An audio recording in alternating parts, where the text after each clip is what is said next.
કેમ છો મિત્રો? ઈ લર્નિંગ ટોપિક્સ ચેનલમાં આપનું સ્વાગત છે।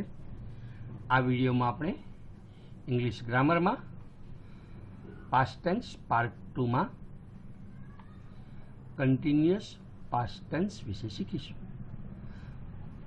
પાસ્ટ ટેન્સ પાર્ટ 1 માં આપણે સિમ્પલ પાસ્ટ ટેન્સ વિશે શીખ્યા। કન્ટિન્યુઅસ પાસ્ટ ટેન્સ એ પણ ગ્રામરની દ્રષ્ટિએ ખૂબ જ મહત્વનો વિડીયો હોવાથી આ વિડીયો અંત સુધી જોવા નમ્ર વિનંતી। તો ચાલો શરૂ કરીએ। પાસ્ટ ટેન્સ પાર્ટ 2 માં કન્ટિન્યુઅસ પાસ્ટ ટેન્સ। આ વિડીયોના લર્નિંગ પોઈન્ટ્સ છે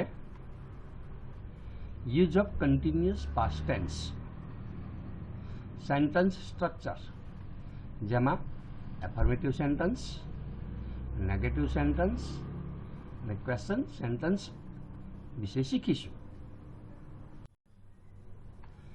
use of continuous past tense. સૌપ્રથમ આપણે ગુજરાતી વાક્ય રચના દ્વારા ચાલુ ભૂતકાળ કોને કહેવાય તે બાબત શીખી તેનું અંગ્રેજીમાં રૂપાંતર કરીએ। કિંજલ ગઈકાલે સવારે રસોડામાં રસોઈ બનાવી રહી હતી। જુઓ, રસોઈ બનાવી રહી હતી ક્યારે? ગઈકાલે સવારે 8 વાગે। એટલે કે ભૂતકાળમાં કિંજલની રસોઈ બનાવવાની ક્રિયા ચાલુ હતી। હવે આ વાક્યને આપણે અંગ્રેજીમાં ફેરવીએ। સૌપ્રથમ કર્તા, કિંજલ ગઈકાલે સવારે 8 વાગે રસોડામાં રસોઈ બનાવી રહી હતી। કિંજલ એ સબ્જેક્ટ છે। સબ્જેક્ટ પછી અંગ્રેજી વાક્ય રચનામાં તરત જ વર્બ આવે। રસોઈ બનાવી રહી હતી એટલે કે તેની રસોઈ બનાવવાની ક્રિયા ચાલુ હતી એટલે વોઝ કુકિંગ કહેવાય। કિંજલ વોઝ કુકિંગ ક્યારે? ગઈકાલે સવારે 8 વાગે। ક્યાં? રસોડામાં। તો Kinjal was cooking in the kitchen yesterday morning 8 o'clock। બીજું ઉદાહરણ જોઈએ। અમે ગઈકાલે સાંજે ગૃહ કાર્ય કરી રહ્યા હતા। કરી રહ્યા હતા એટલે ગૃહ કાર્ય કરવાની ક્રિયા ચાલુ હતી। વેર ડુઈંગ। આ વાક્યમાં ગઈકાલે સાંજે એટલે કે ભૂતકાળની ક્રિયા થઈ કહેવાય। સબ્જેક્ટ અમે એટલે કે વી છે। વી વર્બ, વી વેર ડુઈંગ હોમવર્ક યસ્ટરડે ઇવનિંગ। ત્રીજું એક ઉદાહરણ લઈએ। તે સમયે કૂતરું ઠંડીથી ધ્રુજી રહ્યું હતું। ધ્રુજી રહ્યું હતું એટલે કે કૂતરાની ઠંડીથી ધ્રુજવાની ક્રિયા ચાલુ હતી। Was shivering. સબ્જેક્ટ છે a dog, ધ્રુજી રહ્યું હતું વોઝ શિવરિંગ શાનાથી? ફ્રોમ કોલ્ડ, તે સમયે એટલે કે at that time. A dog was shivering from cold at that time। જુઓ આ બધા વાક્યો, yesterday morning, yesterday evening, at that time, આ ભૂતકાળનો સમય છે અને એ સમયે કોઈકને કોઈક ક્રિયા ચાલુ હતી તે બતાવવા માટે કન્ટિન્યુઅસ પાસ્ટ ટેન્સનો ઉપયોગ થયો છે। એટલે કે ભૂતકાળમાં કોઈ ચોક્કસ સમયે કોઈ ક્રિયા થઈ રહી હતી તે બતાવવા માટે ચાલુ ભૂતકાળ વપરાય છે। The past continuous tense is used to show that an action was taking place at a particular time in the past। Continuous past ટેન્સમાં મોટા ભાગે કંજક્શન તરીકે when કે while નો ઉપયોગ થાય છે। ઉદાહરણથી સમજીએ। I was sleeping when you came to meet me। જો આ વાક્યો બે છે અને આ બે વાક્યોને when વડે જોડવામાં આવ્યા છે। એમાં પહેલું વાક્ય જુઓ, I was sleeping એ કન્ટિન્યુઅસ પાસ્ટ સેન્ટન્સ છે, જ્યારે you came to meet me એ સિમ્પલ પાસ્ટ ટેન્સ સેન્ટન્સ છે. આ બંને વાક્યોને કંજક્શન વેન વડે જોડવામાં આવ્યા છે. બીજું વાક્ય છે when the bell rang the students were giving their exam. આ વાક્યમાં જુઓ, the bell rang simple past sentence છે, જ્યારે the students were giving their exam એ કન્ટિન્યુઅસ પાસ્ટ સેન્ટન્સ છે. અને બંને વાક્યો કંજક્શન વેન થી જોડાયેલા છે. આમ યાદ રાખવા જેવી એક બાબત એ છે કે conjunction when is used at the beginning of the simple past tense. એટલે કે જ્યારે conjunction when નો ઉપયોગ કરીએ છીએ ત્યારે when એ સાદા ભૂતકાળના વાક્યની શરૂઆતમાં જ લખાય. હવે આ વાક્ય જુઓ, while I was sleeping you came to meet me. આ વાક્યમાં કંજક્શન તરીકે while છે. I was sleeping એ કન્ટિન્યુઅસ પાસ્ટ સેન્ટન્સ છે. You came to meet me એ સિમ્પલ પાસ્ટ સેન્ટન્સ છે. આ વાક્યમાં ધ્યાનથી જોશો તો ખબર પડશે કે કન્ટિન્યુઅસ પાસ્ટ સેન્ટન્સના પહેલા એટલે કે શરૂઆતમાં કંજક્શન while મૂકવામાં આવ્યું છે. બીજું ઉદાહરણ છે the bell રેંગ while the students were giving their exam. The bell rang એ સિમ્પલ પાસ્ટ સેન્ટન્સ છે. The students were giving their exam એ કન્ટિન્યુઅસ પાસ્ટ સેન્ટન્સ છે અને તેની આગળ કંજક્શન while છે. આમ remember, conjunction while is used at the beginning of the continuous past tense. એટલે કે વાક્યમાં જે ચાલુ ભૂતકાળનું વાક્ય હોય તેની શરૂઆતમાં કંજક્શન while મૂકવામાં આવે છે. એટલે કોઈ વાક્યમાં સંયોજક તરીકે when કે while નો ઉપયોગ કરવામાં આવે ત્યારે સામાન્ય રીતે એક વાક્ય સાદા ભૂતકાળમાં અને બીજું વાક્ય ચાલુ ભૂતકાળમાં હોય છે. When or while comes as a conjunction in the sentence, one sentence is simple past and another is in continuous past tense.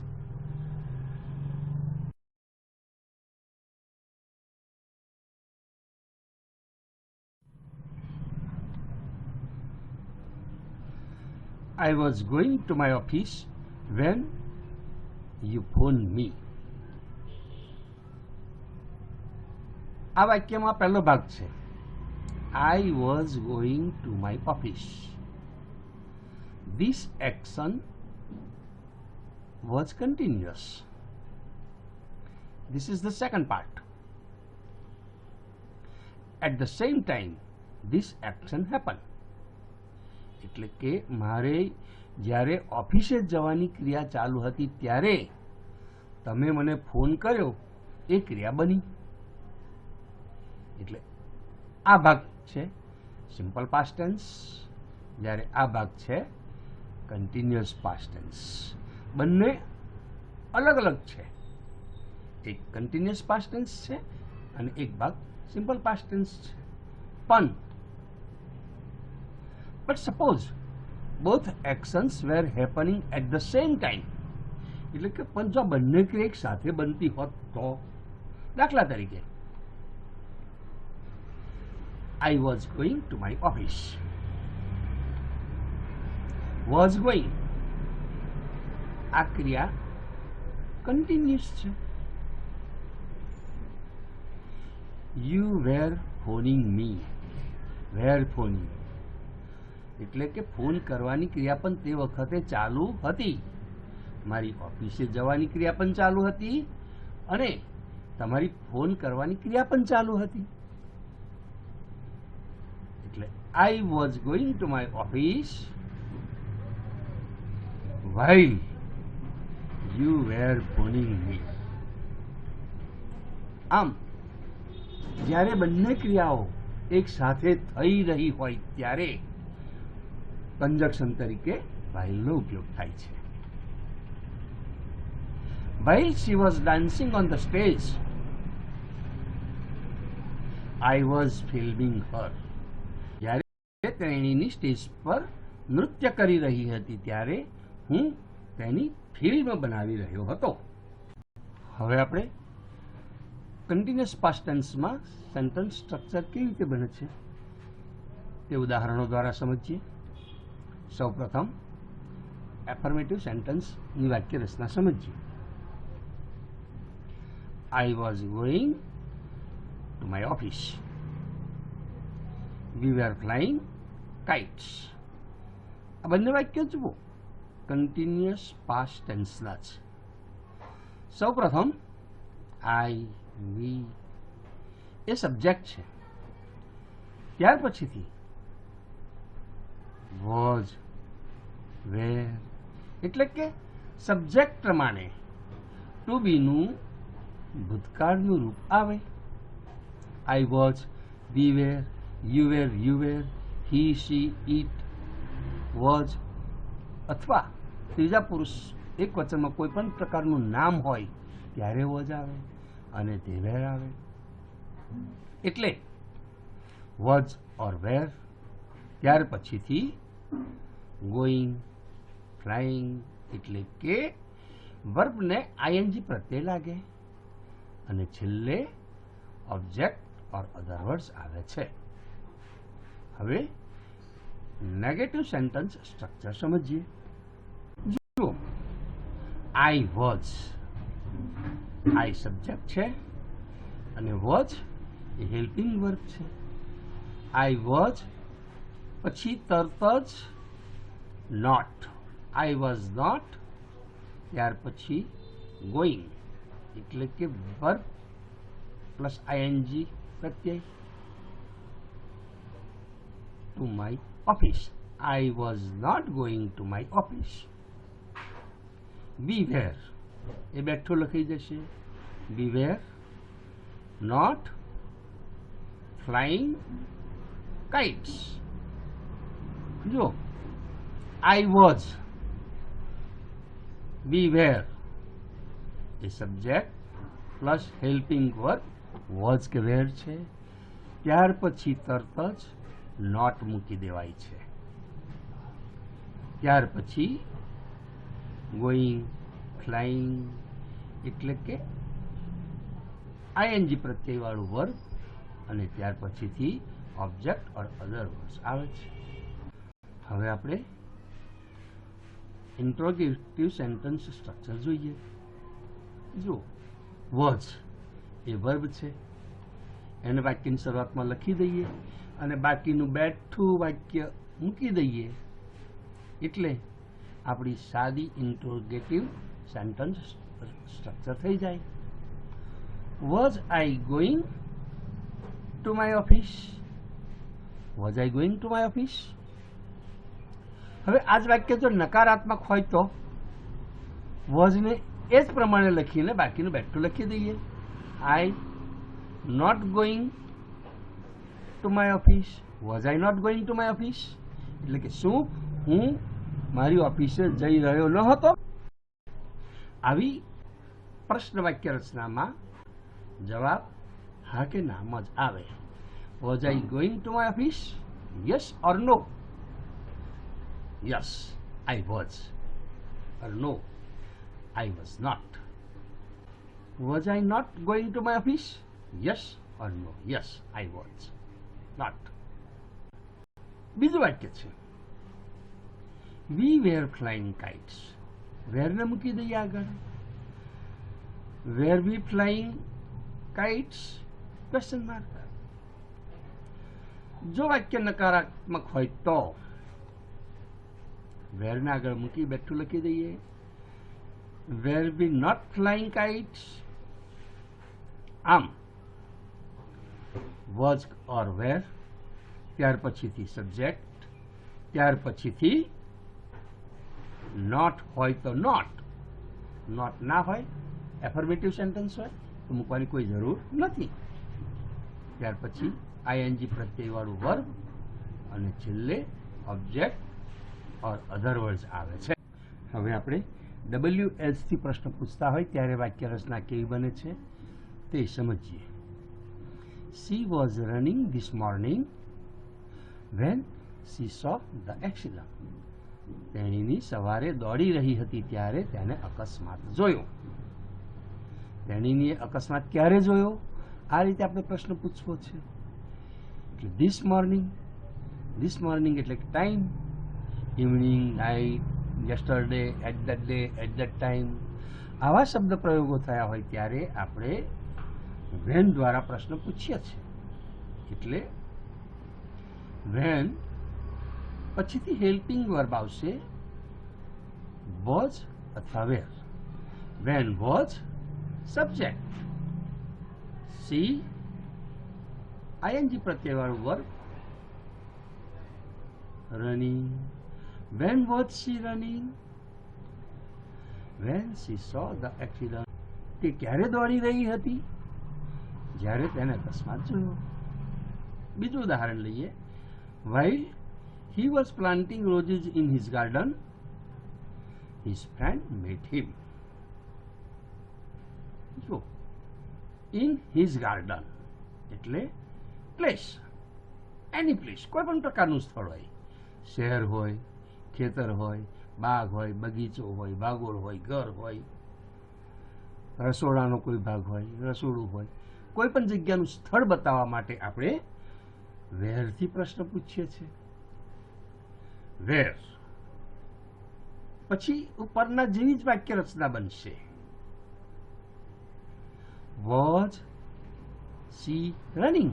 ઉપલા વાક્યમાં જુઓ, વોઝ અને રનિંગની વચ્ચે સી આવી ગયું હતું.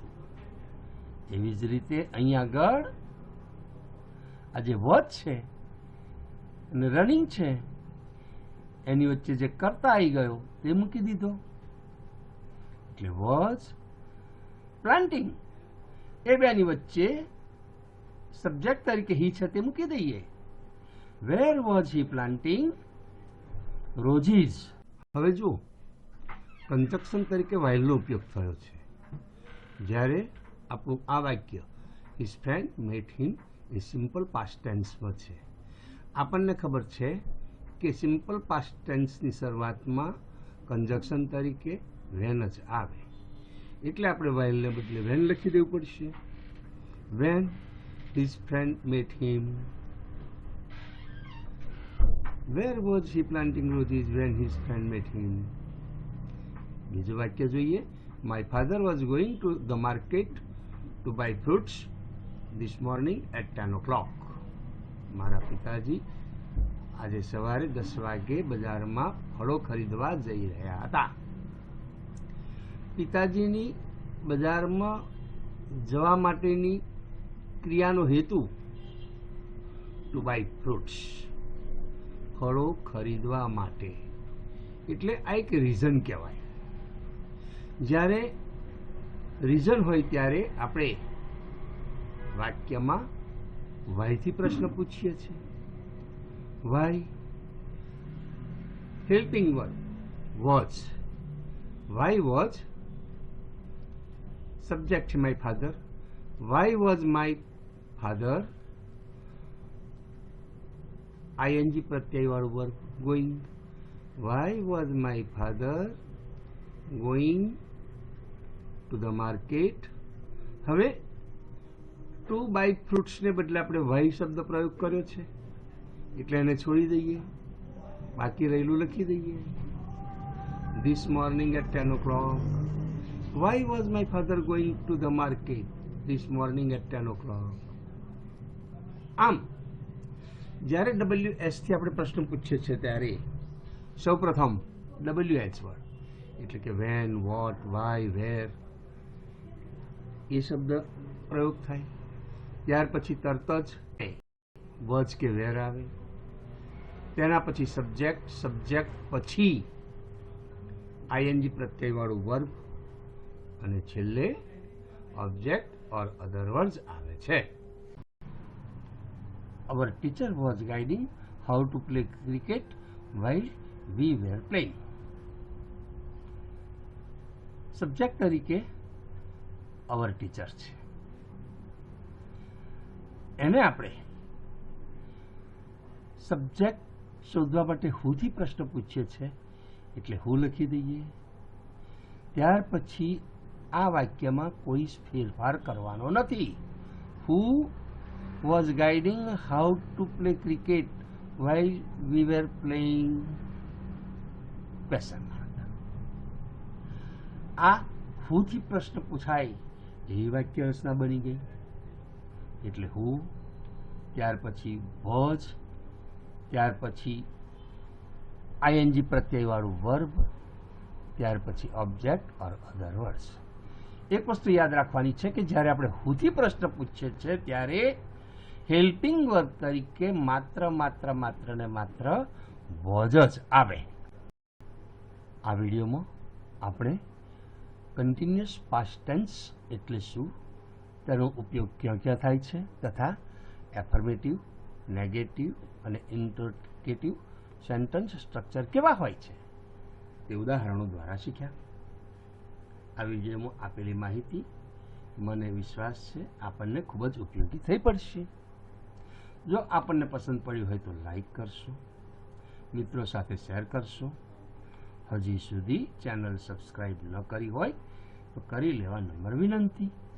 સાથે સાથે બાજુમાં આપેલ આ બેલ આઇકોન પણ જરૂરથી દબાવશો કે જેથી આવા ઉપયોગી વિડીયોનું નોટિફિકેશન ઝડપથી આપણા સુધી પહોંચાડી શકાય. આ વિડીયો અંત સુધી જોવા બદલ આપનો ખૂબ ખૂબ આભાર.